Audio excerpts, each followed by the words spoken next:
കൊച്ചിച്ചൻ്റെ അമ്മ അവരെ വീട്ടിൽ നിന്ന് കുറേ മാങ്ങ കൊണ്ടുവന്നു. അങ്ങനെ അതെല്ലാം കൂടെ അരിഞ്ഞ് അമ്മാമ്മ എടുക്കുന്നുണ്ട്. കാരണം ഇത് ഉണക്കിയിട്ട് ഉണക്കമാങ്ങ അച്ചാറിടാൻ വേണ്ടിയാണ് ഇത്ര നീളത്തിൽ കട്ട് ചെയ്യുന്നത്. അങ്ങനെ അത് കണ്ടുകൊണ്ടിരുന്നപ്പോഴത്തേക്ക് എനിക്കും മാങ്ങ തിന്നാനൊരു കൊതി. അങ്ങനെ അതിൻ്റെ ഇടയിൽ ഞാനും ഒരു പീസ് ചോദിച്ച് വാങ്ങുന്നുണ്ട്. അത് തിന്നുകൊണ്ടിരുന്നപ്പോഴാണ് ഞങ്ങളുടെ വീട്ടിലും കുറേ മാവ് മരം ഉണ്ടല്ലോ, അങ്ങനെ അതിൽ നിന്ന് മാങ്ങ അടക്കാമെന്ന് വിചാരിച്ചു. 3-4 മാവ് ഉണ്ടെങ്കിൽ അതിൽ കാ പിടിക്കുന്നത് 2 മാവിലേ ഉള്ളൂ.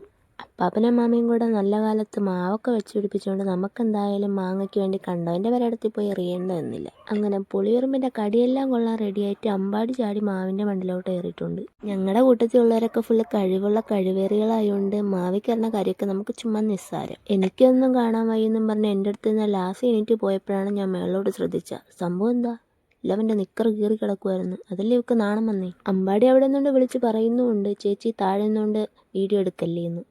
മാങ്ങയിടാന്നും പറഞ്ഞ് പുറംപിരിപ്പിച്ച് കൊണ്ടുപോയ നന്ദിത അപ്പുറത്തെ ലിയോയുടെ കൂടെ ഇരുന്ന് ഗെയിം കളിക്കുന്നു. അവൻ എന്നിട്ട് ഗെയിമിനെ പറ്റി പറഞ്ഞു കൊടുക്കുന്ന മാങ്ങ അറിയാൻ വരുന്നത്. അയൽവക്കത്തെ പിള്ളേരെ മാങ്ങയിടാൻ വേണ്ടി കഷ്ടപ്പെടുന്നു. അത്യാവശ്യം പൊക്കമുള്ള മാവായതുകൊണ്ട് തന്നെ അമ്പാടിതും അതിൻ്റെ മണ്ടയിൽ കയറിന്ന് ഷോ ഇറക്കുന്നുണ്ട്. അമ്മാമ്മ താഴെ നിന്നുകൊണ്ട് വിളിച്ച് പറയുന്നുമുണ്ട്, ഇറങ്ങടാ മാ മോനിന്ന്.